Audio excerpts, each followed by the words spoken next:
దయగలిగిన తండ్రి, కరుణా సంపన్నుడా, మీ ప్రేమను బట్టి మీ వాక్యమును మేము ధ్యానించుట్లో కరుణించమని, కార్యం చేయమని, కృప చూపించమని మిమ్మల్ని ప్రస్తుతించి ప్రభువును రక్షకుడైన యేసుక్రీస్తు నామములో ఏది శ్రేష్టమైనదో ఎంచుకోవటానికి, మమ్మల్ని మేము పరీక్షించుకోవటానికి, మా బలం చూసుకోవటానికి, మేము సరిగా సిద్ధపడటానికి, 2025లో బలంగా ఆలోచించడానికి మీ కృప చొప్పున కార్యం చేయమని మీ మీద ఆధారపడుతున్నాం. వట్టివారం మేము సహాయం మీ నుంచి కోరకపోతే మేము చేసిన వ్యర్థమైనటువంటి పరిస్థితుల్లో ప్రయాణం చేసేవారం. కాబట్టి దయచేసి కరుణించమని, కృప చూపించమని, మీ మహిమ కలిగిన సన్నిధిని చూడటానికి ఈ కార్యం చేయమని, నా వ్యక్తిగత జీవితంలో కూడా చాలా లోపం ఉందని, మీ విలువ నా మీద ప్రసరించినా నేను గుర్తించలేక దాన్ని వ్యర్థపరుచుకున్నానని మీరు చాలా ఏడాది చివరిలో మాట్లాడారు. అందరికంటే ఎక్కువ చేశాను పరిచర్య అనేది కొంత వాస్తవమైన, అది ఎంత ఫలవంతంగా ఉందనేది ఆలోచించుకున్నప్పుడు నేను కూడా కిందయ్యాను. అలాంటిది మా సోదరులు ఆర్థిక పరిస్థితులు బాగలేకపోయినా, ఆర్థికంగా ఇబ్బందులు పడుతున్న పరిస్థితుల్లో క్షేమకరం లేకపోయినా, అండగా లేకపోయినా ప్రభువా, మరి వాళ్ళు కష్టపడి గ్రామాల్లో పనిచేస్తున్న మా ప్రియులందరి విషయంలో, నా విషయంలో మీరు వాక్యం ఇచ్చి బలపరచమని, మాట్లాడమని మీ సహాయం కోరుతూ, మీ సంధి కోరుతూ, అనవసరమైనవి దూరపరచండి, మానవ ఉద్రేకం వర్తమానం లేకుండా చేయండి. మీరు కరుణించి మీ నామను మహింపరచుకోమని మేము స్తుతించి వాక్యం కొరకు ప్రభువైన యేసుక్రీస్తు నామమున ప్రార్థించున్నాము తండ్రి. ఆమేన్. తండ్రి దేవునికి ఈ మొదటి వర్తమానం ఆన్లైన్లో ఇవ్వటానికి సహాయం చేసిన ఆయన కృపను బట్టి దేవునికి వందనాలు చెల్లిస్తున్నా. 2025లో ఫెయిల్యూర్స్ లేకుండా ఫలవంతంగా వెళ్ళటానికి గాను ప్రభు నాతో మాట్లాడాడని గత వారం అంతటిని బట్టి దేవుని స్తుతిస్తున్నాను. నాకు ఒక ఏడాది భయంకరమైనటువంటి వార్నింగ్గా కనపడుద్ది. ఒక ఏడాది అనేది ఒక చిన్న హెచ్చరికగాను, ఆత్మపరిశీలనగాను కనపడుద్ది. ఒక దయా కిరీటాన్ని మన మీద పెట్టాడంటే, దయ ఎవరికి కావాలంటే దిక్కులేనివాడికి కావాలి దయ.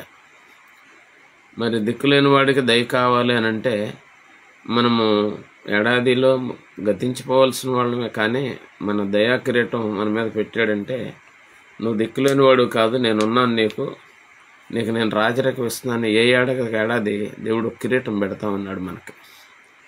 అది ఒక గొప్ప విషయం అన్నమాట. దీన్ని సామాన్యులు గ్రహించలేరు. కానీ దీంట్లో అపూర్వమైనటువంటి సత్యం దాచబడి ఉంది. అందుకు నేను దేవునికి మనసారా వందనాలు, స్తోత్రాలు చెల్లిస్తున్నాను. ఈ ప్రత్యేకమైన తరుణంలో దేవుని ప్రేమను బట్టి ఒక వచనము ఒకరి గురించి ఇవ్వబడింది. దీంట్లో నుంచి మనకెంత ఉందనేది చూసుకుందామని నేను ఆశపడుతున్నాను. కావలివాడా అని సంబోధిస్తూ మాట్లాడాడు. ఎంత వేళైంది అన్నాడు. కావలివాడు ఎవరు అనే దాని గురించి ఆలోచన చేసినప్పుడు మనం హెస్కేలు గ్రంథం దగ్గరికి వెళ్ళాలి. నరపుతడా, నిన్ను కావలివాడిగా ఎంచాను అన్నాడు. రక్షించబడినవాడు ప్రతివాడు కూడా కావలివాడే. Watchman he's always willing to watch. కనిపెట్టడానికి ఇష్టపడతాడు. He's not willing to sleep. నిద్రపోవటానికి ఇష్టపడాడు. మా తరంలో 4 గంటలకు లేచి ప్రార్థనలు చేసేవాడు. ఇప్పుడు కూడా 4 గంటలు లేవటం మాకు ఇష్టం. ఈరోజున యవ్వన సేవకులు, ఈ జనరేషన్ వచ్చింది, అసలు మంచం మీద నుంచి 6 అయినా కానీ లేవలేని, 7 అయినా లేవలేనటువంటి సేవకుల తరం కూడా వచ్చేసింది. చాలా విచారకరం. కావలివాడు మెలకుంటాడు, దొంగ వస్తాడేమోనని కదా, దొంగ వస్తాడేమోనని. నీ మందలోకి, నీ సేవలోకి, నీ పరిచర్లోకి దొంగ వస్తున్నాడేమో ఎప్పుడైనా కనిపెట్టావా? దొంగ వచ్చాడేమో నీ సంఘంలోకి, నీ విశ్వాసాలని దొంగిలించడానికి, విశ్వాసాల ఆత్మీయ ప్రమాణాలు దొంగిలించడానికి దొంగ వచ్చాడేమో సంఘంలోకి. ఆలోచించావా? నీ గ్రామంలోకి దొంగ వచ్చాడేమో, ఆచారాల సిద్ధాంతాలు వాడు ప్రవేశపెట్టాడేమో. ఆలోచించావా?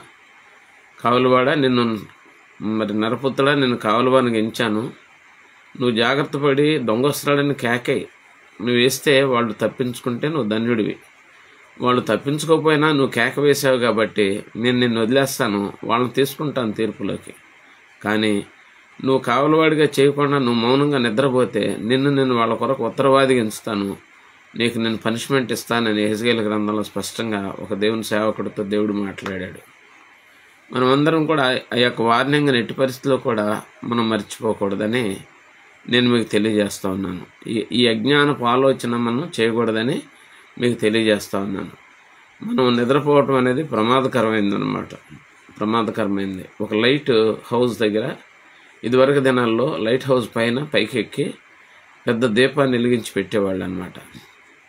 ఆ పెద్ద దీపాన్ని వెలిగించి పెడితే దాన్ని చూసి ఓడలు ఏం చేసేవాళ్ళు అంటే ప్రయాణమే వెళ్ళిపోతూ ఉండేవాళ్ళు, ఒడ్డుకు రాకుండా. ఓడలో లోపల బాగా ఎక్కువ లోతు ఉంటుంది. పెద్ద ఓడకి కనీసం 7 మీటర్లు 6 మీటర్లు 10 మీటర్ల వరకు అడుగు బాగా నీళ్లలో ఉంటుందన్నమాట. అది ఒడ్డుకు తగిలితే, అది ఒడ్డుకు పడితే చాలా ప్రమాదం. ఓడ వచ్చే వేగంలో ఆ వేగంలో వచ్చి ఒడ్డుకు తప్పి పడితే అది పగిలిపోయే అవకాశం ఉంటుంది అన్నమాట. అందుకే లైట్ హౌస్లు పెడతారు. వాళ్ళు లోతులో నుంచే ప్రయాణం చేసి లోతులోంచే వెళ్ళిపోతారు, ఒడ్డుకు రాకుండా ఉంటారు. అందుకే లైట్ హౌస్. ఒకడు తెల్లవారుజామున లైట్ వెలిగించడం ఒక్కరోజు నిద్రపోయాడట. ఒకరోజు నిద్రపోయి లైట్ పెట్టలేదండి, మర్చిపోయాడట. రాత్రి లైట్ పెట్టకుండా నిద్రపోతే తెల్లవారు లేచేటప్పటికి ఓడ ఒకటి వచ్చేసి ఒడ్డుకు తట్టేసి పగిలిపోయి దాని శకలాలన్నీ ఒడ్డుకు కొట్టుకొచ్చి కొంతమంది మనుషులు చనిపోవటం జరిగిందట. ఇలా మనం ఒక్క రాత్రి అతడు పెట్టకపోయేటప్పటికి నష్టం జరిగిపోయిందనమాట. మనం మెలకువగా ఉండటం అనేది ఒక ధన్యత. మెలకువగా ఉండటం అనేది ఒక ధన్యత. ఈ ధన్యతలో మనం ఉండటం చాలా శ్రేష్టమైంది. మెలకువ అంటే దేంట్లో అంటే నువ్వు ఇచ్చే వర్తమానం కూడా కరెక్ట్గా ఉందో లేదో నువ్వు చూసుకోవాలి. నువ్వు ఇచ్చే వర్తమానం కూడా ఫలిస్తుందో లేదో చూసుకోవాలి. ప్రభు ఏమన్నాడంటే పందుల మధ్యన మీ ముత్యములను వెదజల్లకుడి అన్నాడు కదా. వీడియో లాంచ్ చేసుకుంటారా సహోదరులారా? సహకరించండి, వీడియో లాంచ్ చేసుకోండి అందరూ. అది మంచి క్రమం కదా. మళ్ళీ మామూలుగా మీరు వీడియో లాంచ్ చేసుకోకపోతే మీ దగ్గరికి అలసత్వం వస్తుంది, మీ దగ్గరికి బద్ధకం వస్తుంది. తప్పకుండా మీరు ఏం చేస్తారంటే మీరు తప్పు చేస్తారు, పండుకోవటము లేకపోతే బద్ధకించడం ఏదో ఒకటి చేస్తారు. లేచి కూర్చోండి, మెలకుగా చురుగ్గా ఉండండి, వీడియో లాంచ్ చేసుకోండి. అది మంచి క్రమం. అది మైక్లు ఆఫ్ చేసుకోండి, వీడియో లాంచ్ చేయండి. నువ్వు వాచ్ఫుల్గా ఉండకపోతే ఖచ్చితంగా ఏం జరుగుతుందండి. సిస్టర్స్ మాత్రం ఆన్ చేయని అవసరం లేదు, బ్రదర్స్ అందరూ ఆన్ చేయండి. ఇక్కడ మళ్ళీ చెప్తున్నాను, ఆన్ చేయండి. ఇప్పటికే కొంతమంది పడుకుని ఉండొచ్చు, ఆన్ చేసి వీడియోలో జాయిన్ అయిపోయి పడుకుని హ్యాపీగా ఉందామని అనుకోవచ్చు. వాక్యం వినేటప్పుడు ఎట్టి పరిస్థితుల్లో కూడా పడుకుని వినకూడదు, మీకు తెలియజేస్తున్నా. దేవుని వాక్యాన్ని బట్టి ఈ ప్రత్యేకమైన సమయంలో కావలి వారం మనమే. దేవుడు మనకు సంఘాలను ఇచ్చాడు, మన గ్రామాలను నిలబెట్టాడు.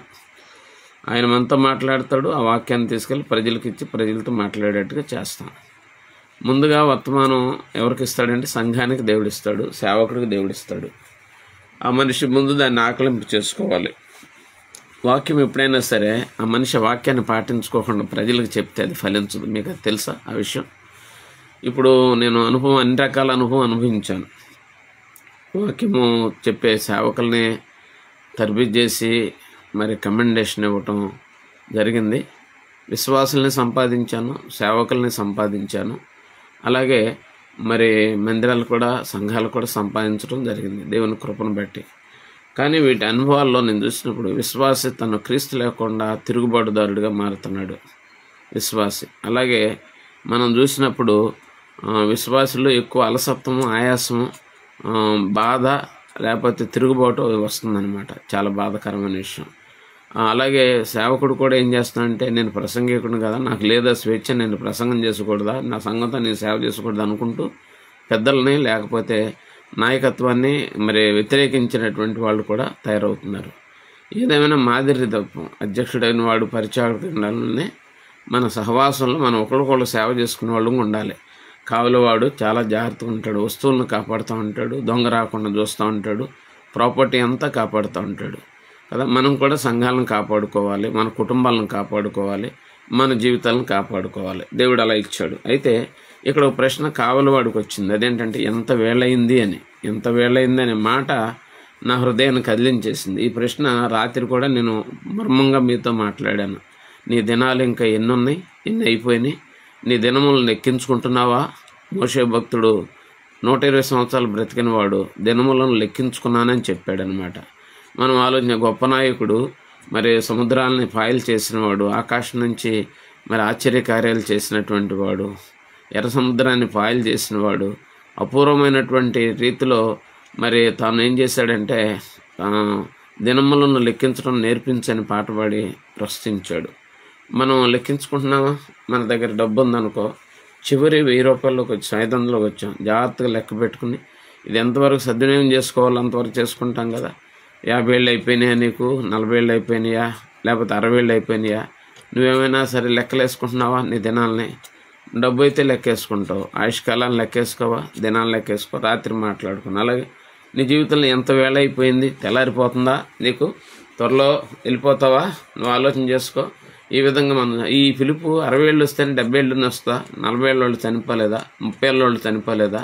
యవనస్తులు చనిపోలేదా? పసిపిల్లలు చనిపోలేదా? ఏదో కారణం వలన మరి మనం ఎందుకని నిర్లక్ష్యం చేస్తున్నాం అంటే ఎంత వేళైందనే ప్రశ్న అనేక రకాలుగా వేసుకోవాలి.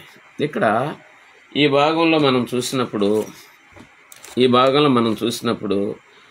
మరి ఎంత వేళైందన్నప్పుడు కింద వచ్చిన వాళ్ళు ఏమన్నాడంటే ఉదయము నగును సాయంత్రము నగును అని మాట్లాడుతూ చక్కగా ఒక హెచ్చరిక కూడా అక్కడ ఇచ్చాడు. కావాలంటే విచారించి తెలుసుకోండి అన్నాడు. అంటే పరీక్షించి తెలుసుకో. నీ జీవితంలో ఉదయం అయిపోవచ్చు, సాయంత్రం అయిపోవచ్చు అనే మాట మాట్లాడాడు. దేవునికి స్తోత్రం కలుగునగా. ఉదయం అయితే ఏంటి అర్థం, సాయంత్రం అయితే ఏంటి అర్థం. ఉదయం గురించి పరిశీలన చేయడానికి ప్రయత్నించేద్దాం. జాగ్రత్తగా ఉదయం గురించి పరిశీలన చేద్దాం. ప్రభు యొక్క వాక్యములు మనం చూసినప్పుడు మనకి ఇది తప్పక మనకు జరుగుతుంది. చూడండి, ఆ మలాకి గ్రంథము 4వ అధ్యాయం ఎవరో ఒకరు ఆన్ చేయండి, తప్పుకోకుండా వీడియోలు ఆన్ చేయండి. వీడియోలు ఆన్ చేయటం మ్యాండేట్గా పెట్టుకోండి అందరూ దయచేసి. ఇప్పుడు వీడియో రికార్డింగ్ అవుతుంది ఇక్కడ, కాబట్టి పేర్లు చెప్పకూడదు. ఇక్కడ నాకు కనపడుతుంది కొంతమంది ఆన్ చేయలేదని, వీడియోలు ఆన్ చేయమని కోరుతున్నా. డిసొబీడియన్స్ని చూపించబాకండి. ఇక్కడ ఇది మొదటి వర్తమానం ఈ సంవత్సరానికి. వీడియోలు ఆన్ చేసి కూర్చోండి. ఇక్కడ మీ ముఖాలు కనిపించండి సహోదరులకి. ఈ 4వ అధ్యాయం 2వ వచనాన్ని చదవండి దయచేసి. చదివితే ఏమంటున్నాడు మనం చూద్దాం జాగ్రత్తగా. 4వ అధ్యాయం 2వ వచనం.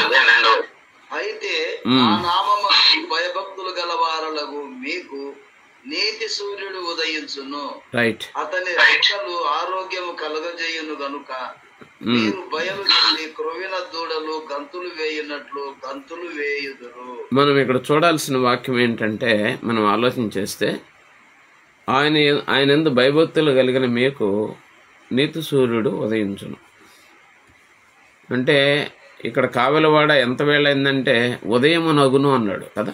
ఉదయము నగును అంటే అర్థం ఏంటంటే మనకి ఆ ఉదయించేవాడు ఒకడు మన కోసం ఉదయించాడు. ఇక్కడ ఉదయించాడు అనమాట. ఆ ఉదయించేవాడు మన కోసం ఉదయించాడు. భయభక్తులు కలిగినందున ఆ ప్రభు పరిశుద్ధాత్మని యొక్క నడిపింపు వలన దేవుని పిల్లలకి దేవుడు ఉదయించాడు, మనకు ప్రభు ఉదయించాడు అని అందాం. ఇప్పుడు యెషయా గ్రంథం 61లోకి వెళ్ళాలి. మనం వెళితే మన దానికి సంబంధించినటువంటి విషయాన్ని కూడా మనం చూడాలి. యెషయా గ్రంథము 61వ అధ్యాయము మనం చూస్తే ఏమంటాడంటే, నీ మీద ఉదయించాడని మలా గ్రంథాలు మాట్లాడాడు. యెషయా గ్రంథం లెమ్ము తేజరిల్లుము వెలుగు నీ యొద్దకు వచ్చి అన్నది అన్నాడు.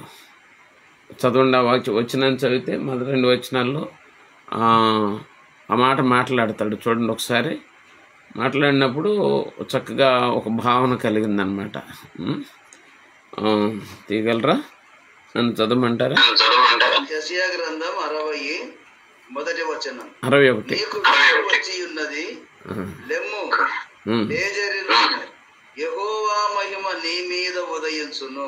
అది ఇందాక మలాకి గ్రంథంలో ఏమన్నాడంటే ఉదయించును, యెహోవా ఉదయించును, నీతి సూర్యుడు ఉదయించును అన్నాడు. ఇక్కడేమన్నాడంటే యెహోవా మహిమ నీ మీద ఉదయించును అన్నాడు.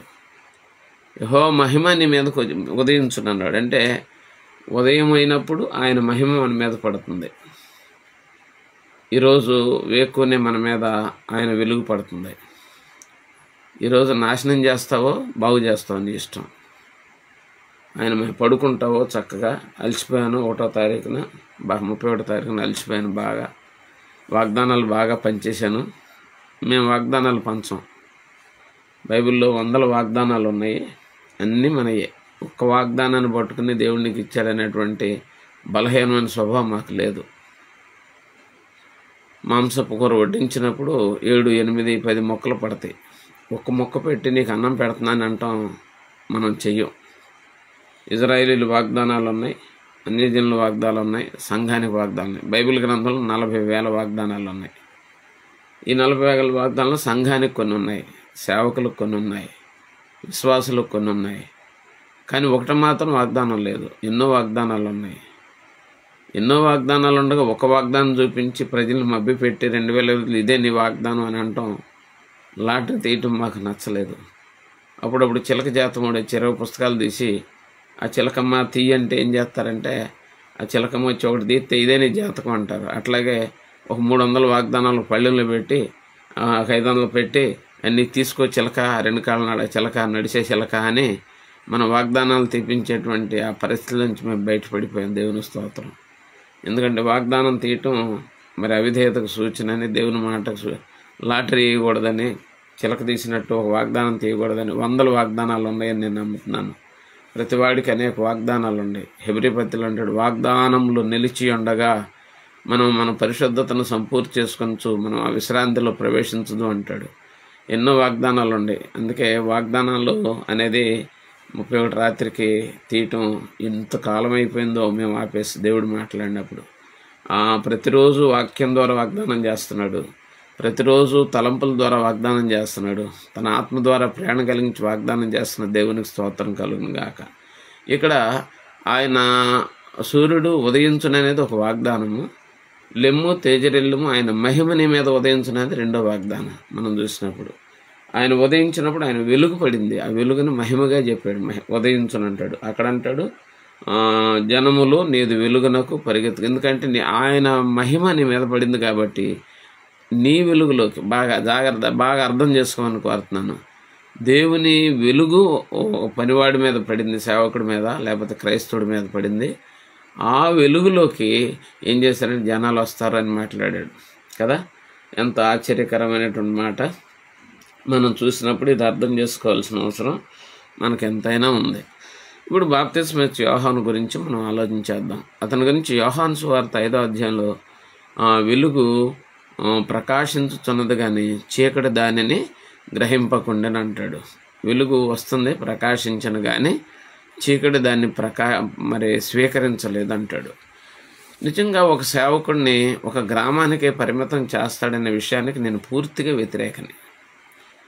ఒక మనిషిని దేవుడు బుదిగంతాల వరకు పంపిస్తానని వాగ్దానం చేశాడు. ఆది అపోస్తులు 12 మంది అపోస్తులు, ఒకటి చనిపోయిన ఇంకోటి వచ్చిన వాళ్ళందరూ కూడా ఒక గ్రామానికో ఒక జిల్లాకో ఒక మండలానికో పరిమితి కాలేదు.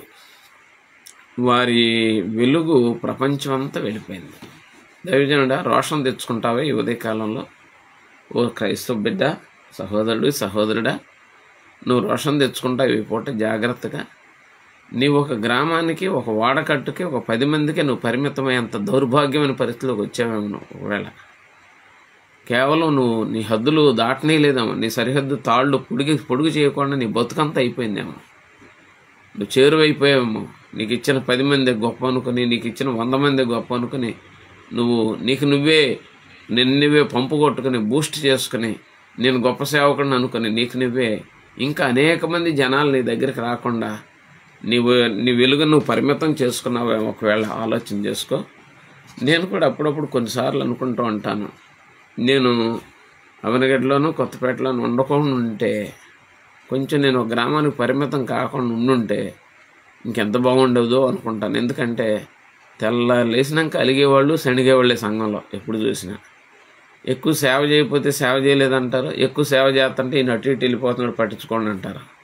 ఈ ప్రజలతో చచ్చిపోతున్నాను నేను. క్రమశిక్షణ గురించి బోధ చేస్తే పరిచర్య చేయరు. పరిచర్య చేయమని చెప్తే కష్టం, చురుగ్గా ఉండంటే కష్టం, నిద్రపోవద్దంటే కష్టం, ఏ పని ఈ పని ఆ పని చేయొద్దంటే కష్టం. ఏ సమయంలో అయినా సరే తిరుగుబాటు చేసేవాళ్ళు, అలిగేవాళ్ళు, గొణిగేవాళ్ళు ఎక్కువ ఉంటున్నారన్నమాట. ఇది చాలా బాధాకరమైన విషయం. అందుకే ఒక్కోసారి నేను కూడా వ్యధ చెందుతూ ఉంటాను. ఎందుకంటే ఎక్కడో నా సెలక్షన్లో లోపం ఉందేమో అనుకుంటా ఉంటాను.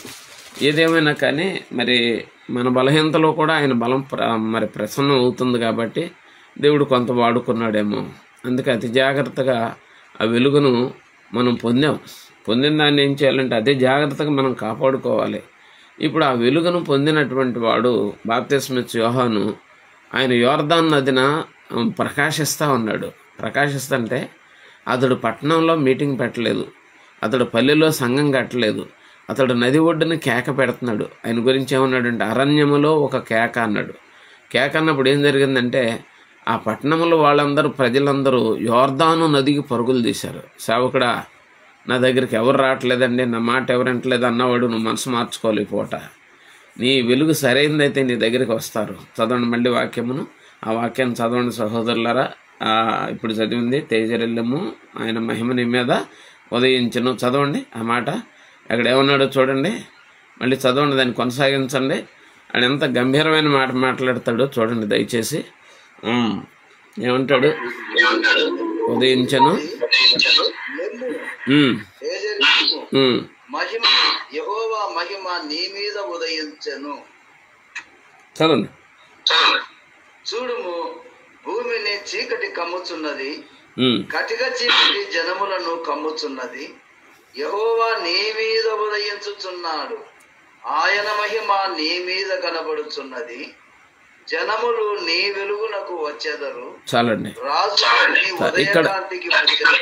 ఇక్కడ మనం చూసినప్పుడు ఈ భాగంలో ఎంత గంభీరమైన కఠోరమైన మాటలు చెప్పాడంటే అస్సలు నువ్వు అన్నం తినలేవు. నువ్వు మంచి క్రైస్తవుడు అయితే, నువ్వు మంచి పెద్ద మంచి సేవకుడు అయితే నువ్వు అసలు భోజనం చేయలేనంతగా నువ్వు అయిపోతావు ఈ పూట. ఆయన మహిమ నీ మీద ఉదయించింది, జనములు నీ దగ్గరకు వస్తాడు. ఎవడొస్తాడు నీ దగ్గరికి? నువ్వు వెళ్ళి ప్రసంగం చేసినా కానీ నీ మీద గొణుకుతున్నారు. నువ్వు వెళ్ళి వాక్యం చెప్పినా కానీ దాన్ని విమర్శిస్తున్నారు. నీ దగ్గరికి పరిగెత్తుకొచ్చే మనుషులేరి. మోషే వెంట లక్షల మంది పరిగెత్తుకొచ్చి నడిచారు. నాయకులందరినీ మనం చూసినప్పుడు దేశాలే ఇజ్రాయేల్ జాతి అంతా సంసోను వెంబడించింది, నాయకులు వెంబడించారు. ఇక ఆలోచించినప్పుడు భక్తులు పరిగెత్తుకొచ్చి యోర్దాను నది దగ్గర కేకేస్తుంటే యోహాన్ దగ్గరికి అందరూ పరిగెత్తుకొచ్చారు. ఒక్కసారి మనస్సాక్షి కలిగి పరిశీలన చేసుకో. 2024లో ప్రజలు నీ దగ్గరకు వచ్చారా? నువ్వు ప్రజల దగ్గరికి వెళ్ళావా? నువ్వు దగ్గరికి వెళ్ళావా? ఇక్కడ ఆలోచించినప్పుడు కావులవాడ ఎంత వేళైనది అని అంటే ఉదయమునగునంటే ఉదయం అయితే సునీతి సూర్యుడు ఉదయించాడు, మహిమ కూడా మొక్క మీద నీ మీద పడింది ఆయన మహిమ. నీవు వెలిగిపోతూ ఉన్నప్పటికీ నీ దగ్గరికి ఏం చేశారంటే జనాలు పరిగెత్తుకొచ్చారు. బాధాకరమైన విషయం ఏంటంటే ఒక 10 మంది 20 మంది 30 మంది విశ్వాసులు వచ్చేటప్పటికి నా అంత రోల్ లేడు అనుకునేటువంటి పరిస్థితుల్లోకి మనం మారిపోయాం. ఒక 50 మంది మన వాక్యం అనేటప్పటికి మా అంత రోల్ లేడని అనుకున్నాం. జనము అనలే, జనం అంటేనే ఎక్కువ మంది, అది పెద్ద గుంపు అవ్వచ్చు. జనములు అన్నాడు అంటే అర్థం ఏంటి? అనేక జనాంగాలు నీ దగ్గరకు వస్తారు అని మాట్లాడాడు. ఇక్కడ మనం చూసినప్పుడు యేసుక్రీస్తే వెలుగు కాబట్టి నేను లోకానికి వెలుగై ఉన్నాను అన్నాడు. కాబట్టి ఆయన దగ్గరికి ప్రపంచ జనాంగాలన్నీ వచ్చినాయి. తర్వాత అన్నాడు మీరు లోకానికి వెలుగై ఉన్నారంటే మనల్ని వెలుగుగా చేశాను అన్నాడు. అంటే మన దగ్గరికి ఎవరు వస్తున్నారు? ఉన్న సంఘాలను చీల్చుకోవటం నేర్చుకున్నాం, ఉన్న సహవాసంలో నమ్మకంగా వేరు స్వభావాలతో నడుచుకోవటం నేర్చుకున్నాం. మన బ్రతుకంతా వ్యతిరేకతే, మన బ్రతుకంతా సపరేషనే.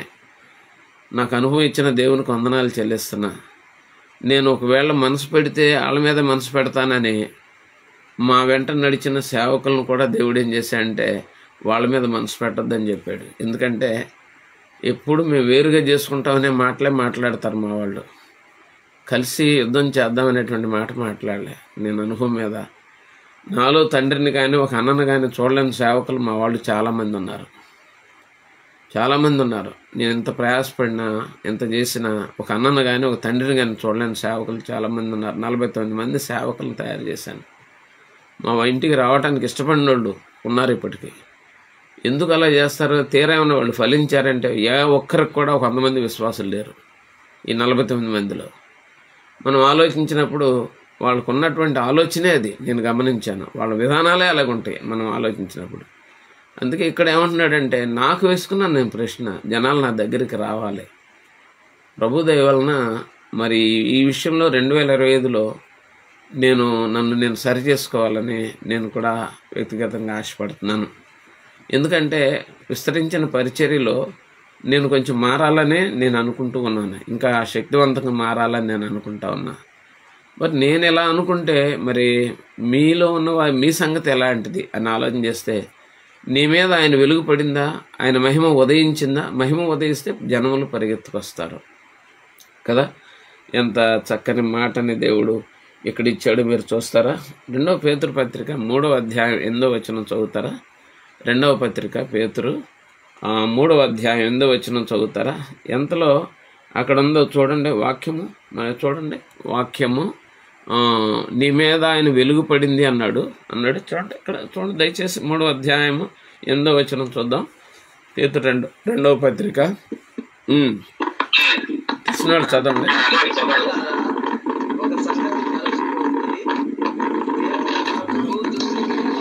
ప్రసంగారు మైక్ ఆపండి.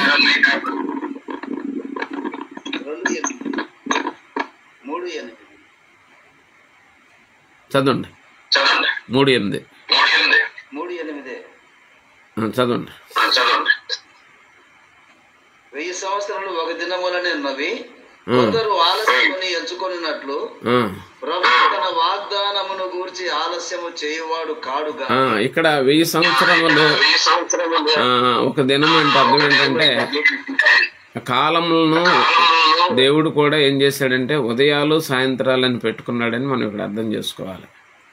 దేవుడు కూడా ఉదయాలు సాయంత్రాలు పెట్టుకుని ప్రతి 1000 సంవత్సరాలు ఆయనకి ఒక దినంలాగా మావించుకుని ఆయన కూడా పనిచేస్తున్నాడని ఉంది. అంటే ఆయన కూడా ఉదయ సాయంకాలాలు కలిగి ఉన్నాడనే విషయాన్ని ఇక్కడ చూడొచ్చు. ఒక దినము అంటే అదే ఆయనే సూర్యుడిగా ఉన్నాడు కాబట్టి ఆయనకి మనకు పోలిక లేదు కాబట్టి అది వేరే విషయం మనం చూడాలి. ఆయన వెలుగై ఉన్నాడు కాబట్టి. ఇప్పుడు ఈ భాగంలో చూస్తే ఫిలిప్పీ పత్రిక 2వ అధ్యాయం 16వ వచనంలో జీవవాక్యమును పుచ్చుకొని ఈ తరం వారిలో మీరు జ్యోతుల వలె కనబడుతున్నారు అన్నాడు. అంటే ఒక పక్కనే ఆయన వెలుగు మన మీద పడింది, రెండో ప్రక్కన మన చేతిలో ఆయన వాక్యం ఉంది, మనం దీపంలాగా కనపడుతున్నాం అన్నాడు. మూర్ఖులకు ఈ తరం వారి మధ్యన ఆచారాలను మార్చారండి. ఈ రోజుకైనా సంప్రదాయాలు మార్చారా? ఏమండి, పుట్టినరోజులు సత్యన రోజులు మార్చుకున్నాం మనం. దేవుడే పుట్టాడు సచ్చాడని చెప్పుకునే దౌర్భాగ్యం పరిస్థితిలోకి వెళ్ళిపోయాం. దేవుడు పుట్టడం ఏంటి, దేవుడు చనిపోవటం ఏంటయ్యా? దేవుడు పుట్టడం ఏంటి? ఆయన అంతకుముందు ఉన్నాడయ్యా, శరీరంలోకి మారాడు అంతే, ప్రత్యక్షమయ్యాడు అంతే. దాన్ని బర్త్ ఫార్మాట్లో జనించానని చెప్తారు కానీ బైబిల్ కాన్సెప్ట్ ఏంటంటే ఆయన ఉన్నాడు, శరీరంలోకి మారాడు, ఇన్వెస్ట్ చేయబడ్డాడు, ఆత్మ పెట్టుబడి పెట్టాడు, శరీరం కోసం పెట్టుబడి పెట్టాడు, ఆత్మగా తల్లి గర్భంలోకి వెళ్ళాడు. అంతకుముందు ఉన్నాడు, సమాధిలోకి వెళ్ళాడు, బయటకు వచ్చాడు. ఆయనకు సావు లేదని రుజువు చేశాడు. మనం చచ్చిపోయాడు, మా కోసం చచ్చిపోయాడు ఎందుకు చెప్తున్నాం? ఆయన యొక్క కాన్సెప్ట్ ఏంటంటే మన అపరాధాలను ఆయన మోయటమే ఆయన కాన్సెప్ట్. దానికోసం ఆలోచించాయి. మన అపరాధాలను ఆయన మోసాడు కాబట్టి మనం రక్షించబడుతున్నాం. ఇప్పుడు ఇక్కడ మనం చూసినప్పుడు మనం ఆ వాక్యంలో ఎంత చక్కగా మాట్లాడుతున్నాడు ఈ వచనంలో. మరి ఈ జీవవాక్యాన్ని పుచ్చుకొని మనం జ్యోతుల్లాగా ఉన్నాం. ఒక పక్కన సూర్యుడు నీ మీద పడ్డాడు, రెండోది వాక్యం రూపంలో నీ చేతిలోకి వచ్చాడు.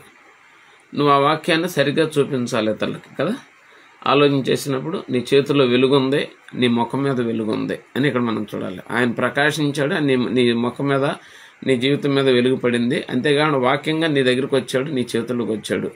నీ వెలుగు మీద నీ మీద పడింది, నీ వాక్యం రూపంలో ఉన్న వెలుగుని ప్రజలకు చూపిస్తున్నావు. ఆ విధంగా నువ్వు లీడ్ చేయడానికి ఇష్టపడుతున్నావు అనమాట. ఇది ఒక విలువైనటువంటి విషయం అనమాట. ఇక్కడ గ్రహించినప్పుడు, జాగ్రత్తగా అర్థం చేసినప్పుడు ఈ విధంగా వెలుగు ఉదయించిందనమాట. వెలుగు ఉదయింపు అనేటువంటి మాట, వెలుగు మన మీద పడినప్పుడు ఒకసారి చూడండి. నేను మీకు ఒక సత్యాన్ని చెప్పడానికి నేను ఇష్టపడుతున్నాను. మన ముఖం మీద ఇప్పుడు లైట్లు సడన్గా కరెంటు పోయిందనుకోండి, ఇప్పుడు నేను ఉన్న చోట నేను మీకు కనపడతానా? కనపడను కదా. లైట్లు వస్తే మీకు కనపడతాను. అట్లాగే ఒక సేవకుడు, ఒక సంఘ పెద్ద ప్రజలకి ఏ రూపంలో కనపడుతున్నాడు? అతని శరీరం కనపడుతుందా? దేవుని వెలుగు అతని మీద కనపడుతుందా? ఆలోచన చేయాలి. ఇక్కడ ఒక సేవకుడుగా నువ్వు జాగ్రత్తగా ఈ పూట ఆలోచన చేయాలి. నువ్వు 2025లో ఒక మంచి సేవ చేయాలంటే నువ్వు కళ్ళు తెరుచుకోవాలి. ఈ పూట నువ్వు కనపడుతున్నావా? నీ ముఖం మీద ఉన్న దేవుని వెలుగు కనపడుతుందా ప్రజలకి? వెలుగులో ఉంటే నువ్వు కనపడతావు, చీకట్లో ఉంటే నువ్వు కనపడవు. ఇప్పుడు నువ్వు వెళ్తున్నప్పుడు నేను కనపడుతున్నాను కాబట్టి వెలుగు అనొద్దు. నువ్వు శరీరం కనపడితే చీకట్లో ఉన్నట్టు, నీ మీద ముఖం మీద పడినటువంటి ఆ వెలుగులో నువ్వు కనపడితే ప్రభువుకు చూపించినట్టు. నిన్ను ప్రభువు చూపిస్తున్నాడా? నిన్ను నువ్వే చూసుకుంటున్నావా? ఎన్ని వందల వేల ప్రసంగాలు చేసాం. ఒక్కొక్క ప్రసంగానికి ఒక్కొక్క మనిషినన్నా కదిలిస్తే మనం ఎంత రాజ్యాన్ని కట్టేవాళ్ళం ఈ పాటికి. ఇది నా జీవితంలో ఒక పెద్ద ప్రశ్న అయిపోయిందనమాట. నేను అనేక సార్లు ఏడుస్తాను నేను దేవుని సన్నిధిలో. వేదన, నాకు భారం అన్నమాట. 7,000 మంది సేవకులను కలిశాను నేను 5 సంవత్సరాల్లో. బహుశా ఇలాంటి చరిత్ర ఆంధ్ర చరిత్రలో, తెలంగాణ చరిత్రలో ఎవరికి లేదేమో. 7,000 మంది సేవకులను, పెద్దలను కలిశాను నేను ఈ 5 ఏళ్లలో. సేవకులకే ప్రత్యేకంగా మనసు పెట్టి. కానీ నేను ఎవరిని కదిలించలేకపోయానా అనేటువంటిది కూడా నాకు కలుగుతూ ఉంది. లేదా కొద్దిమందిని, ఇప్పుడు మీలో మనకు ఆన్లైన్లో అటు ఇటుగా 100 మంది జాయిన్ అవుతున్నారు, వీళ్ళ వరకైనా అనేటువంటిది కూడా చూస్తున్నా. అయితే మన వర్తమానాలన్నీ యూట్యూబ్లో ఉన్నాయి, చెక్ చేసినప్పుడు కొన్ని 1,500 మంది చూసినట్టు, కొన్ని 500 మంది చూసినట్టు, కొన్ని 200 మంది చూసినట్లు ఫాలో అవుతున్నట్టుగా నేను చూశాను అనమాట. ఏమో మరి వెలుగు ఎంతమంది దగ్గరికి వెళ్తుంది అనేది నాకు మరి అర్థం కావట్లే. ఎంతమందికి నేను కనపడుతున్నా అర్థం కావట్లే. ఇక్కడ అన్నాడు అంటే నేను కనపడాలి అనే విషయం అనమాట. ఈ మాటను బట్టి చక్కగా మనం దేవుని యొక్క కనికరాన్ని బట్టి వాక్యంలో మనం చూసుకోవడానికి ప్రయత్నం చేద్దాం. ఇప్పుడు నిర్గమకాండం 34వ అధ్యాయంలో మనం చూస్తే మోషే గారు దేవునితో గడిపాడు 40 రోజులు. 40 రోజులు కలిపినప్పుడు ఆయన వెలుగు మోషే గారి ముఖం మీద పడినప్పుడు ఏం జరిగిందంటే, ఆయన కిందకి దిగి వస్తుంటే ఆయన వైపు చూడటానికి ప్రజలు వెరచిరి, భయపడిరి అని ఉంది వాక్యంలో. ఆయన వైపు చూడలేకపోయారని ఉంది. మనం ప్రజలు చూడలేనంత వారంగా మారామా? వారానికి ఒకసారి 10 మంది సేవకులు, 5 సేవకులు, నువ్వు గదిలోకి ప్రార్థన చేస్తున్నావు, ప్రార్థన అంటున్నావు. నీ ముఖం ఎంత ప్రకాశించింది? దేవునితో నువ్వు గడిపావు కదా, నీ ముఖం ఎంత ప్రకాశించింది? దేవుడు మరి నీ వెలుగు ఎంతవరకు వచ్చింది ఆలోచన. మోషే 40 రోజులు ఉండేప్పటికి ఆ వెలుగులోకి వెళ్ళిపోయేటప్పటికి ఏమైందంటే, ఆ వెలుగులో ప్రజలు ఆయన వైపు చూడలేనంత శిఖరం అయిపోయాడు. అంతే, భయపడిపోయారు అంతే. అయ్యా నీ వైపు మేము చూడలేమయ్యా, నువ్వంత గొప్ప, అంత స్థాయికి వెళ్ళిపోయారు. నీకులాగా మేము నడవలేమయ్యా, నువ్వు సత్యాన్ని కోరుకున్నంత మేము చేయలేమయ్యా అని ప్రజలు ఎప్పుడైనా వాపోయారా నీ ముందు? నువ్వు ఇంత సత్యాన్ని చెప్తున్నావు, ఇంత సత్యంలో నువ్వు నడుస్తున్నావు, నీకులాగా మేము నడిచే కృప మాకు కావాలయ్యా కొంచెం అని ప్రజలు నీతో అనగలిగారా? నిన్ను చూడలేకపోతున్నామా అని ప్రజలు అన్నారు. అంటే అర్థం ఏంటి? అంత గొప్పగా ఆయన ముఖం మీద ఆయన వెలుగు ప్రకాశించిందని మనం చూస్తాం అన్నమాట కదా. ఒకసారి ప్రసంగి గ్రంథము 8వ అధ్యాయం 1వ వచనం చూస్తారా? ప్రసంగి గ్రంథము 8వ అధ్యాయము 1వ వచనం చూడండి, ఏం మాట్లాడుతున్నాడో. వాక్యం త్వరగా తీసిన వాళ్ళు చదవండి. 8వ అధ్యాయము 1వ వచన భాగం. ప్రసంగి గ్రంథము 8వ అధ్యాయము 1వ వచనం చదవండి. జ్ఞానులతో సములైన వారెవరు? జరుగు వాటి భావమును ఎరిగిన వారెవరు? మనుషుల జ్ఞానము వారి ముఖమునకు తేజస్సునిచ్చును, మూఢతనము మార్చబడు. చూసారా ఏం మాట్లాడాడండి? జ్ఞానుల మనస్సు వారికి ముఖమునకు తేజస్సునిచ్చును. నువ్వు జ్ఞానమైతే నీ ముఖం ప్రకాశించదు. ముడుచుకోవాల్సిన అవసరం లేదు, అలగాల్సిన అవసరం లేదు, మార్చుకోవాల్సిన అవసరం లేదు.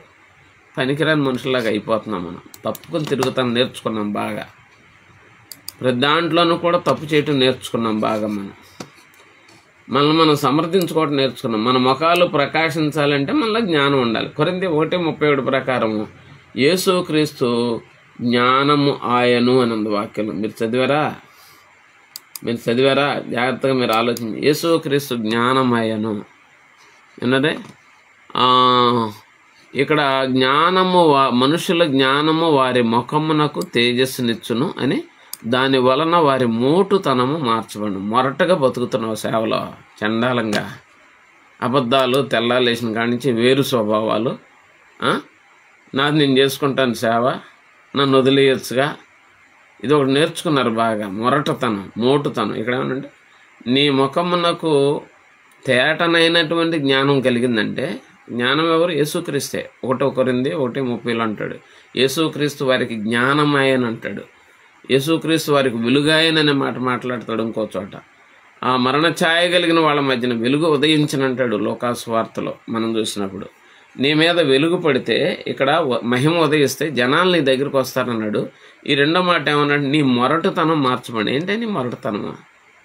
ఒకవేళ సహవాసానికి లీడర్ కావాలని ఉందనుకో, దేవుడు ఇస్తాడు నీకు, పని చెయ్యి, నమ్మకమైన వాడుగా. నువ్వు ఒక్కడే మంచోడు అని ఉండు లైన్లో.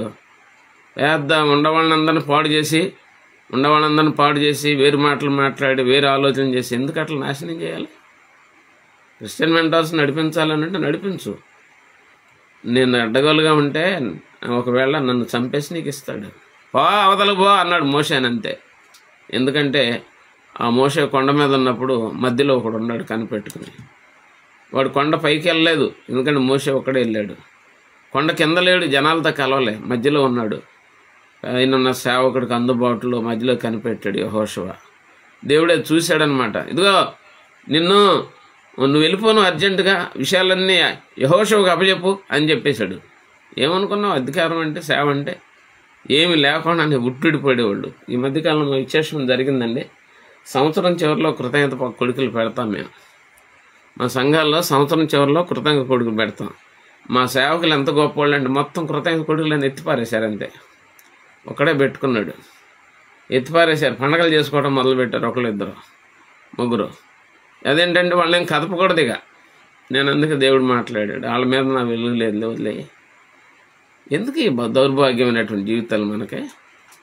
ఎందుకు ఈ ఆలోచనలు? అసలు చక్కగా సంతోషంగా కృతజ్ఞత కొడుకులు పెట్టుకుని ఆత్మీయులను పిలుచుకుని దేవుడు కొందనాలు. స్త్రీకి వెండి నాణ్యం దొరికింది, వెండి నాణ్యం రాతో కూడా సంతోషించండి, రండి రండి రండి మా ఇంటికి రండి అని అందరిని పిలిచింది కదా. ఒక మేలు కలిగినప్పుడు ఒక ఏడాదిలో ఒక దయాకిరీటం అయిపోయి ఇంకో దయాకిరీటం నీకు దొరికిందనమాట. కృతజ్ఞత గుడి కన్నా పెట్టుకోవా? పండగలు చేస్తావు నువ్వు కృతజ్ఞత గుడి పెట్టుకు పండగలు చేస్తావు నువ్వు కూటలు పెడతావు నువ్వు, నీవు సమర్పించుకోవడానికి ప్రయత్నం చేస్తావా? వేస్తాడు ఎటు, జాగ్రత్త. దేవుడు కోరుకున్నాడంటే మంట. ఇక్కడ ఏమన్నాడు? నేను జ్ఞానం అయితే నీ మీద ఉదయిస్తే ఏం జరుగుద్దంటే, ఆ ఉదయింపులో ఏం జరుగుద్దండి? ఆ ఉదయింపులో నీ మొరటుతనం మోతపోద్ది. మోటుతనం పోయిందా? ఇక్కడ ప్రార్థన చేయని బతిలాడాలి. ఎంత మోటతనం నువ్వు ఇక్కడ వాక్యం చదవమండి, మాట్లాడాలి. ఎలర్ట్గా లేరా, వీడియోలు ఆన్ చేయమంటే మోటతనంగా ఆపేసి కూర్చుంటున్నారు అంతే. ఎందుకట్లా నీ మోటతనం, మూర్ఖత్వం? ఎన్నిసార్లు చెప్పించుకుంటావు? 1 మైలు రమ్మంటే 2 మైళ్ళు వెళ్ళమన్నాడు కదా. మా సహవాసం చేద్దాం సహోదరులారా, వీడియోలు ఆన్ చేయండి అని 100 సార్లు ఎందుకు చెప్పాలి మీకు? టైంకి రమ్మని ఎందుకు చెప్పాలి మీకు? నేను అంత మొరటుతనం ఎందుకు ఇక్కడ క్రిస్టియన్ మెంటార్స్లో? అంత స్వేచ్ఛ, అంత మర్మంగా బతకడానికి నువ్వు క్రిస్టియన్ మెంటార్లు చేరావా? మ్యాండేట్గా కొన్ని రూల్స్ పెట్టుకోవాల్సిన అవసరం ఉంది. ఆ మిషన్ ఛాలెంజ్ సెమినార్ కోసం ఎదురు చూస్తున్నాను నేను. మన మొరటుతనం మార్చిపడకపోతే మనకు ముఖాలకు వెలుగు లేనట్టే కదా ఇక్కడ మనం చూసినప్పుడు. కాబట్టి మోషే ప్రకాశిస్తుంటే వాళ్ళు చూడలేనంత భయపడిపోయారు. అమ్మో నీ మొహం చూడలేము అని అంటే వాళ్ళ కోసం ముఖాన్ని దాచుకున్నాడు అంతే. అంతేకాకుండా ఇంకొక రూట్లో 2 రూపాయల్లో ఆయన ముఖాన్ని దాచుకోవాల్సింది. ఒకటి, వాళ్ళు చూడలేకపోయారు. రెండోది, ఈయన వెలుగు తగ్గిపోతున్న ముఖం. ఎందుకంటే ప్రభు చూసినప్పుడు ప్రకాశించింది, మనుషుల దగ్గరికి వచ్చి చూశాడు, వీళ్ళ వేషాలు చూశాడు, వీళ్ళ బాధలు చూశాడు, ఈయన కోపం వచ్చేస్తుంది. ఈయన కోపం వచ్చేటప్పటికి ఏం జరిగిందంటే, నరుని కోపం దేవుని నీతిని నెరవేర్చదు కాబట్టి ఆయన ముఖం ప్రకాశించడం ఆయన తగ్గిపోతుంది, నెమ్మదిగా తగ్గిపోతుంది. ఎందుకంటే వాళ్ళు వేషాలు చూసేటప్పటికి ఈయన మైండ్ కూడా పాడైపోయింది. ఇక ప్రభు దగ్గర ఉన్నప్పుడు ఏ గొడవ లేదనమాట. చక్కగా ఆయన ముఖంలో చూశాడు, కలిపాడు, హ్యాపీగా వచ్చాడు, వెలుగుతా వచ్చాడు అనమాట. మనం దేవునితో గడపటం కంటే, మనం వెలగటం కంటే ప్రజల దగ్గరికి వెళ్ళి కరిగిపోవటం గొప్పతనం కాదండి. మన వెలుగును కాపాడుకోవాలి మనం అవసరం. ఇక్కడ ఇంకో చోట కీర్తనకారుడు, నీ వెలుగు నుండియే మేము నీ యొద్దకు వచ్చి ఉన్నాము అంటాడు వాక్యంలో. నీ వెలుగు నుండియే మేము నీ యొద్దకు వచ్చి ఉన్నాము అంటాడు కీర్తనకారుడు. ఏ వెలుగులో ఉన్నావయ్యా? ఏం వెలుగు చూపిస్తున్నావయ్యా? నీ మీద ఆయన వెలుగు ఇచ్చానన్నాడు, నీ ముఖం నీ చేతిలోకి ఆయన వాక్యం అనే వెలుగునిచ్చానన్నాడు. జనాలు నీ దగ్గరికి పరిగెత్తుకొస్తా అన్నాడు. ఎంతమంది వచ్చారు నీ దగ్గరికి ఇప్పటికి?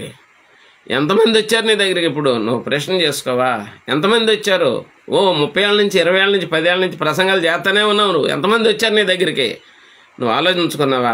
సంవత్సరాలు అయిపోయినాయి, మడత పేజీ చివరి పేజీలు వచ్చేసినాయి.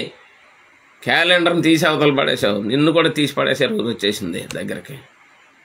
ఆలోచించుకో, ఒళ్ళు దగ్గర పెట్టుకో జాగ్రత్తగా. నువ్వు గమనిస్తే ఎంత విలువైన విషయాన్ని మాట్లాడతాడు ఇక్కడ.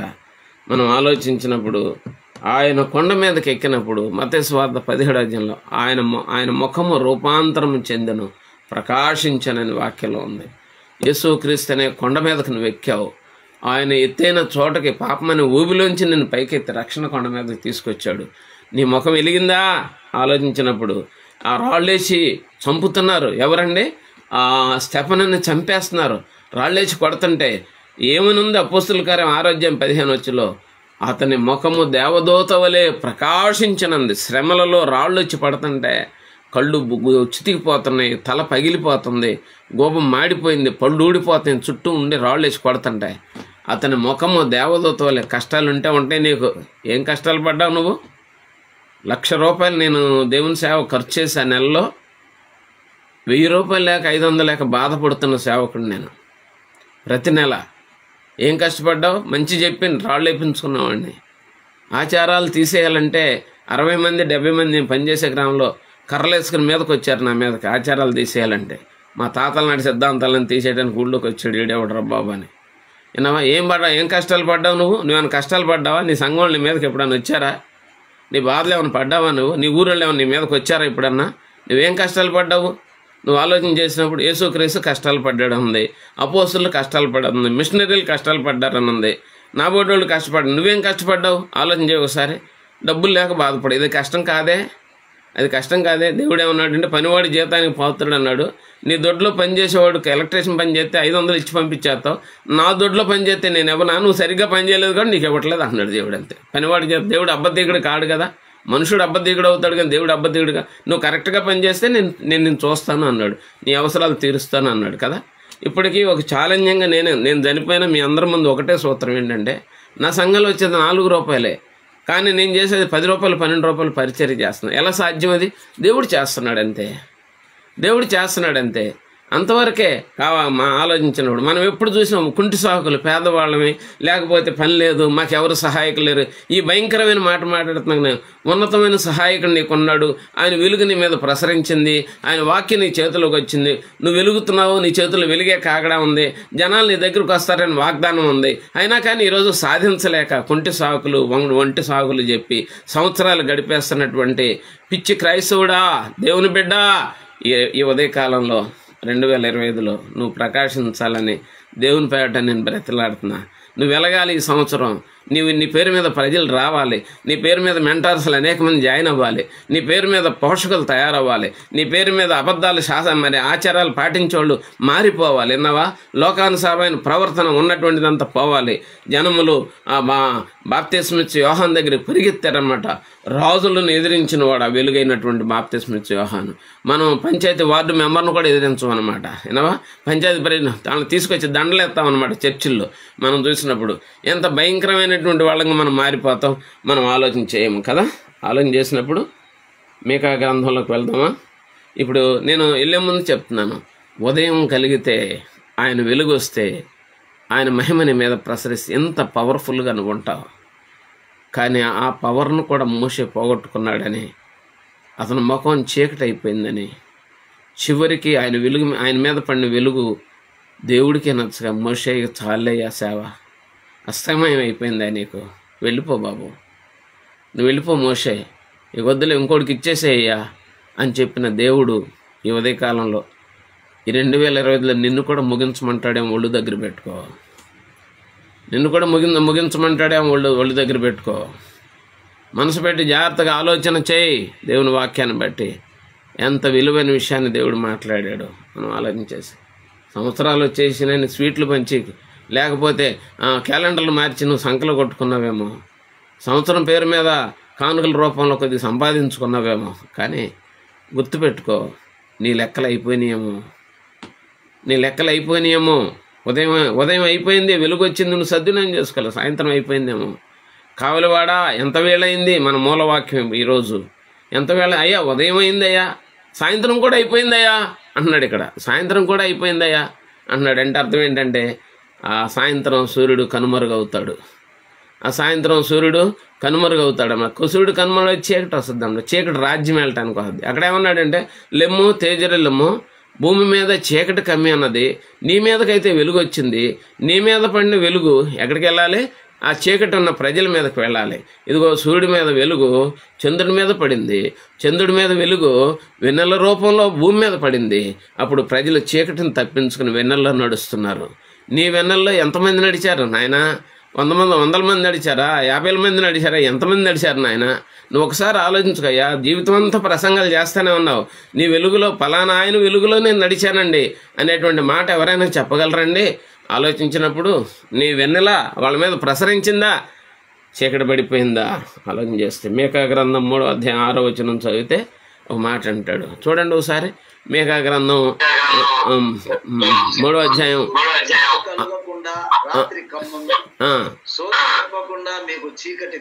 చాలండి. ఇప్పుడు ఏమన్నాడంటే, ఇక మీకు చీకటి వచ్చేస్తుంది, రాత్రి వచ్చేస్తుంది. మీకు చీకటి వచ్చేస్తుంది, రాత్రి వచ్చేస్తుంది. ఎందుకంటే ఇక నీకు దర్శనం కలగదు. దర్శనం కలగకుండా ఏమవుతుందంటే నీకు చీకటి వచ్చేస్తుంది. అమ్మో భయం వేస్తుంది నాకు. ఈ 2025లో నేనేం చేయాలో ఆ విజన్ని, ఆ దర్శనాన్ని దేవుడు నాకు చూపించకపోతే నేను ఎలా వెళ్ళను? ఆయన దర్శనం నా కన్నులకు చీకటి అయిపోతే నేను ఎక్కడికి వెళ్ళాలి? ఎక్కడికి వెళ్ళాలి? మత్తయి సువార్తలో నీ కన్ను చెడినదైతే నీ దేహమంతయు చెడిపోయింది. సరైన చూపు లేకపోతే ఎట్టండి? సేవకులకి, పెద్దలకి, క్రైస్తవులకి సరైన చూపు లేకపోతే ఎట్ట? ఓ డాక్టర్ దగ్గరికి ఓ పేషెంట్ వెళ్ళాడంట కంటి చూపు చూపించుకోవడానికి. వెళితే డాక్టర్ గారు, ఏంటయ్యా నీ ప్రాబ్లం అన్నాడంట. అంటే, అయ్యా ప్రతిదీ కూడా 2లా కనపడుతుందయ్యా, నా చేతిలో దువ్వినుందయ్యా, 2 దువ్వులు కనపడుతున్నాయి మీ చేతిలో పెట్టుకుంటే, ఏం చేయాలో అర్థం కావట్లేదంటే డాక్టర్ గారు అన్నాడంట, ఇదా పెద్ద సమస్య ఉందయ్యా, కొంచెం ట్రబుల్ ఉంది, నేను మందులేసాను తగ్గిపోద్ది, దానికి నువ్వు ముగ్గురు రావాలంటే నువ్వు ఒక్కడే వచ్చేవేంటి అన్నాడంట. నువ్వు ఒక్కడే రావచ్చు కదా, ముగ్గురు వచ్చారన్నాడు. వెళ్ళింది ఒక్కడే. ఆ పేషెంట్ ఆ డాక్టర్ గారికి 3 కనపడుతున్నారంట. ఈయనకేమో 2 కనపడుతున్నారని వెళ్ళాడనమాట. ఎవరో ఈ పేషెంట్, నాకు 2 కనపడుతున్నారా అంటే, దానికి 3 ఎందుకు వచ్చారా అన్నాడంట. అంటే ఆయనకు కూడా అంత శత్వారం. అర్థమైందా? ఇవాళ సేవకులకి, పెద్దలకి, క్రైస్తవులకి శత్వారం ఎక్కువైపోయిందని చెప్పొచ్చు మనం. అసలు మనం ప్రజలను మార్చాలి కదండి, పవర్ఫుల్గా లాగాలగండి. నేను ఒక మాట చెప్తా. గుంటలో ఉన్నవాడిని పైకి లాగాలంటే, గుంటలో ఉన్నవాడేమో 60 కిలోలు బరువు ఉన్నాడు, పైన ఉన్నవాడేమో 40 కిలోలు బరువు ఉన్నాడు. లాగలడా చెప్పండి? పైన ఉన్నవాడు గుంటలో నుంచి కింద ఉన్నవాడు 40 కిలోలు ఉన్నాడు. వీడు పట్టుకుని లాగేటప్పుడు వాడు కూడా వచ్చి లోపల పడిపోతాడుగా. ఎందుకంటే కింద ఉన్నవాడు ఎవరండి? 60 కిలోడు. పైన ఉన్నవాడు ఏంటిది? 40 కిలోడు, 35 కిలోడు కుర్రోడు అనమాట. లాగలడా? ఆలోచించినప్పుడు అతను లాగాలంటే ఇతనికంటే బలవంతుడు కావాలి కదా. ఇతనికంటే బలవంతుడు కావాలి, లేకపోతే ఏదైనా ఆధారం చేసి గట్టిగా పట్టుకోవాలి కదా. ఈ శ్రేష్టమైన సమయంలో నువ్వు అర్థం చేసుకుంటే దేవుని బిడ్డ, I'm very glad to say that you need to make yourself examination. What is your status? What is your standard? What is your call? What is your observation? What kind of vision you are having to serve your God? నువ్వు ఆలోచించినప్పుడు ఏ విధమైనటువంటి ఆలోచనలు, యాటిట్యూడ్లో నువ్వు నడుస్తున్నావు నీకు అర్థమవుతుందా? దేవుడు వెలుగు పడితే జనాలు వస్తారు, నువ్వు సంపాదించేస్తావంతే. అర్థమైందా? దేవుడు వెలుగు పడితే ప్రజలు నీ వైపు చూస్తారు. దేవుడు వెలుగు పడితే నీలో ఉన్న ముఖం తేజరిల్తే నీలో ఉన్న మొరటతనం మారిపోద్దని ఆ ప్రసంగి గ్రంథం 8వ అధ్యాయంలో మాట్లాడాడనమాట. మొరటతనం మారిపోద్ది అనమాట. ఏం చేస్తున్నావు నువ్వు? ఆలోచన చేసినప్పుడు నీ మీద పడిన వెలుగును నువ్వు కాపాడుకోవాలి. నీ మీద పడిన వెలుగును నువ్వు కాపాడుకోవాలి. పని చేయాలి. కావలివాడా ఎంత వేళయింది అని అంటే చక్కని మాటను బట్టి దేవుని స్తుతిస్తున్నా. అయ్యా ఉదయం అయింది, ఆత్మీయులకు ఉదయం అయింది. ఆత్మీయతను కోల్పోయిన వారికి సాయంకాలం అయిపోయింది.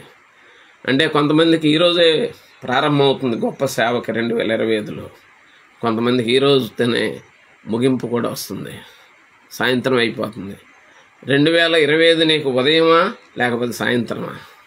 ఉదయమా సాయంత్రమా? ఈ జనవరి 2వ తారీఖు నీకు ఉదయమా సాయంత్రమా? నువ్వు ఎలాంటి మనిషివి? నువ్వు ఎలాంటి క్రైస్తవుడివి? నువ్వు ఆలోచన చేస్తే ఈ ప్రేమ కలిగినటువంటి ఆ దేవుని యొక్క ప్రేమను ఒకటి ఉదయకాలంలో మీ కాళ్ళు పట్టుకోమన్నా పట్టుకుంటాను. మన దర్శనం గొప్పది, మన యొక్క పిలుపు గొప్పది, మనం గొప్పవాళ్ళం. గొప్ప దేవుని వెలుగు మన మీద పడింది. గొప్ప వాక్యము, వెలుగు వాక్యము, జీవవాక్యం మన చేతుల నుండి ప్రకాశిస్తుంది. మనం ఎందుకని పని చేయలేకపోతున్నాం? భక్తులను పొమ్మన్నాడు దేవుడు. వెళ్ళి పరిచర్య చెయ్యి అని చెప్పాడు మోషేతో. చేయకుండా నెమ్మది ప్రజలతో లడాలి అనుకుని భాష కూడా మారిపోయి, నోరు కూడా మారిపోయేటప్పటికి ఏం జరిగిందంటే దేవుడు అన్నాడు, మోషే వెళ్ళిపోయా, నా దగ్గర నుంచి వద్దు అన్నాడు. సంసోను, నేనే పుట్టించుకున్నాను నిన్ను, కానీ నువ్వేం చేసాడు? వెధవేషాలు వేసావు. నాజీరు చేసినాడు మరి ప్రేమలో పడకూడదు, ప్రేమలో పడిపోయాడు. పడిపోయినప్పుడు అతను కన్నులకు వెలుగును తీసేశాడు దేవుడు. అతని కన్నులకు వెలుగును తీసేసాడు. రక్షించబడిన వాళ్ళ జీవితాల్లో ఉండకూడదు. ప్రత్యేకమైన మనుషులుగా నువ్వు బ్రతకాలని దేవుడు ఆశిస్తున్నాడు అన్నమాట. నీ వెలుగు నీ కన్నులకు పోకూడదు. సంసోను కళ్ళకే వెలుగును పోగొట్టుకున్నాడు. గుడ్డివాడి చీకట్లో కూర్చున్నాడు. మనం ఆలోచించినప్పుడు బిలాము ప్రవక్త డబ్బు కోసం ఆశపడిపోయాడు. కత్తి తీసుకుని ఎదురొచ్చాడు. దేవుడు దేవదూత వచ్చాడు, వేసేయటానికి వచ్చాడు రెడీగా. నువ్వు ఎందుకు ఇంత దుర్మార్గం తయారయ్యావని దేవుడు ఈ ఉదయకాలంలో నిన్ను బలపరచడానికన్నా రావాలి, నిన్ను అణచడానికన్నా రావాలి. ఏ విధంగా నీ దగ్గరకు వస్తున్నాడు ఆలోచన చేయి. అయ్యా సంఘ పెద్దలు చాలామంది ఉన్నారు. మీరు చాలా వరాలు సంఘానికి, మీరు వరాలు లాంటి వాళ్ళు, వరాల దల్లు లాంటి వాళ్ళు. మీ వలన బలపడుతున్నారా, అవమానపరచబడుతున్నారా? అయ్యా సేవకులరా, మీరు నాయకులు, మంచివాళ్ళు, మీరు ఇతరులకు దారి చూపించేటువంటి వాళ్ళు. మీరు దారేసి రోడ్డు వేసేవాళ్ళగా ఉండరావడ్డని పాడు చేసేవాళ్ళగా ఉండారా? మీరు ఒకసారి ఆలోచన చేసుకో. నువ్వు ఉదయంలో ఉన్నావా, సాయంత్రంలో ఉన్నావా? ఎంత భయంకరమైన విషయం అని చెప్పినప్పుడు దశలోనిపత్తులు అంటాడు 5:4 మీరు చీకటిలో లేరు అంటాడు. ఇంకో చోట మీరు చీకటి వారు కాదు వెలుగువారు అంటాడు. సంఘము గురించి మాట్లాడుతూ యోహాను సువార్తలో 3:19 వారు వెలుగు వచ్చినా కానీ వాళ్ళు చీకటినే ప్రేమించారు. మీకు విషయం తెలుసా? నువ్వు తినే దగ్గర కూడా నీ తిండిపోతానని వదులుకోవాలి. ఇదిగో జబ్బలు తినేవాడు యోహాను, యాజకుడు జబ్బలు తినేవాడు. జబ్బలో గుండెను మంచి ఆంతరాలను తినేవాళ్ళు. మిడతలను తినటం మొదలుపెట్టాడు వెళ్ళి. కారణం ఏంటంటే ఆ వెలుగు పడినాక ఏం తిన్నామో ఏం కట్టుకున్నా ఉండదు. ఒంటి రోమంలో వస్త్రం కట్టుకున్నాడు, తోలు దట్టి కట్టుకున్నాడు. బట్ట మీద ఉండదు, తిండి మీద ఉండదు. ఒక సేవకుడికి 150 రూపాయలు 100 రూపాయలు చొక్కాలు వేసుకుని 30 సంవత్సరాలు బ్రతికాను. 200 మందికి బట్టలు పెడతాను నేను ఏడాదికి. పేదవాళ్ళకి బట్టలు పెడతాను. నేను ఎప్పుడు కూడా 150 రూపాయలు 200 రూపాయలు చొక్కాలు వేసుకున్నాను నేను.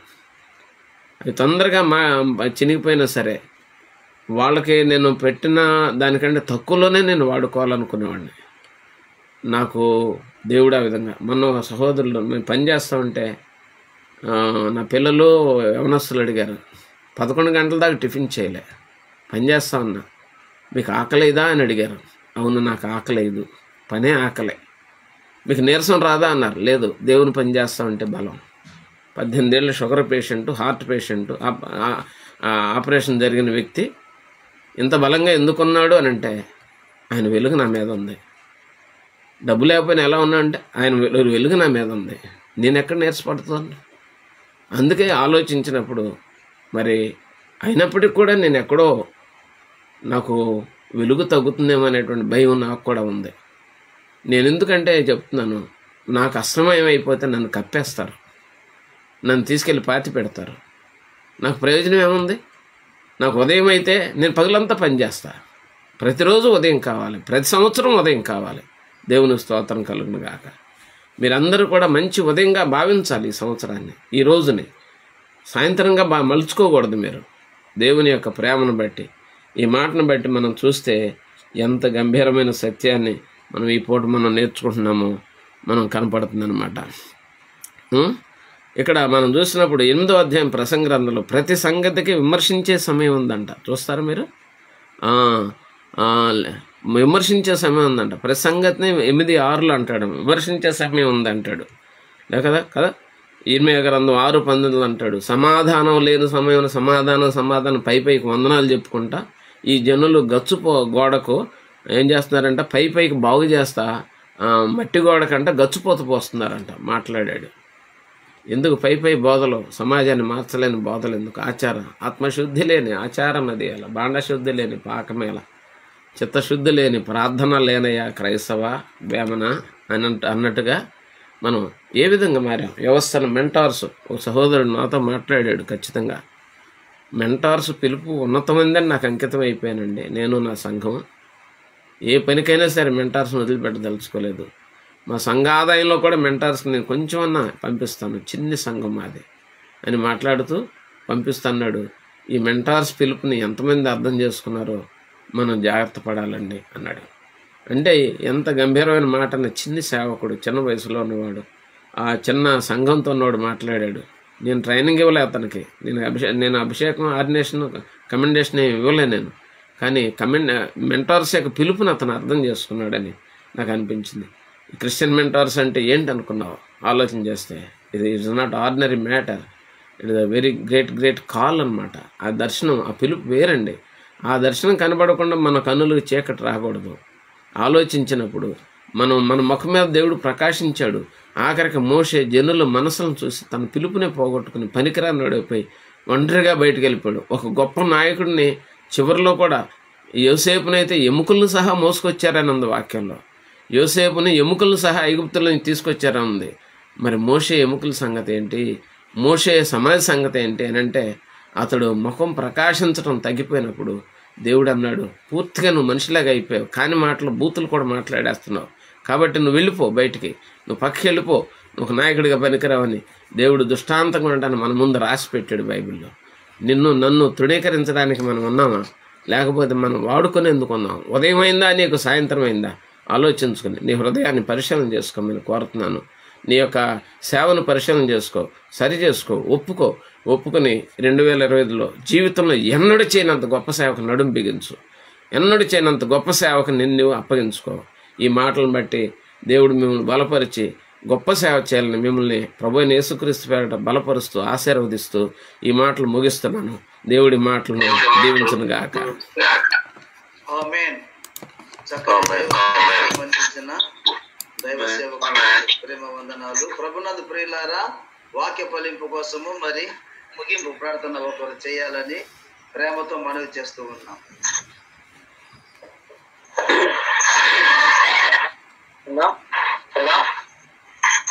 ప్రార్థన చేస్తున్నాం. మహాగణుడ, పరిశుద్ధుడ, నీతిమంతుడా, స్తోత్రములు. ఈ నూతన మా ప్రభువా, మరి గత సంవత్సరం అంతా నీ రెక్కల కింద దాచి ప్రభువా, మరి